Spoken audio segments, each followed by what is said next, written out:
శ్రీ గురుభ్యో నమః. నిష్కళంక, ఎటువంటి కలంకములు దోషములు లేని అమ్మ. ద్వైతభావం ఉండడమే కలంకము, అద్వైత భావం ఉండడమే నిష్కలంకము. అందరిలో ఉండే ఆత్మ అమ్మవారు సముద్రం. అందరిలో కలిగే భావాలు అలలు. అలలు చూడ్డం మాని సముద్రాన్ని చూడడమే తత్వదర్శనం. త్యాగరాజు అన్నట్టు అందరిలో పరమాత్ముడు వెలిగే ముచ్చట బాగా తెలుసుకోరే.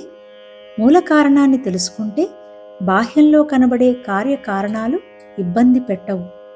అందరిలో ఏకస్వరూపంగా ఉన్న అమ్మ నిష్కలంక. అలల వైపు చూస్తే అలజడి, సముద్రం వైపు చూస్తే ప్రశాంతత.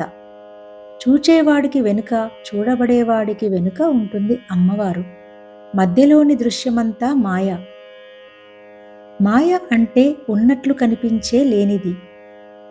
అలలు ఉన్నట్లుగా ఉంటూ లేనివే. ఉన్నది సముద్రమే కదా.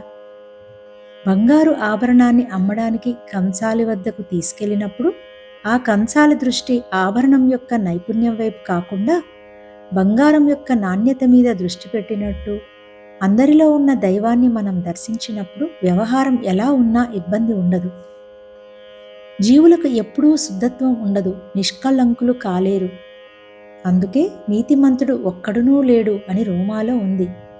ఎందుకంటే జీవుడిగా ఉన్నంత వరకు సంపూర్ణ శుద్ధత ఉండదు. కాబట్టి నిష్కలంకత ప్రవర్తనలో కాదు, దర్శనంలో ఉంది. ప్రతినిత్యం శరీరానికి స్నానం చేయించినట్టు ప్రతినిత్యం మనసుకు జ్ఞాన స్నానం, సత్సంగం చేయిస్తూ ఉండవలసిందే. అప్పుడే మనస్సు నిష్కలంక అయ్యేది.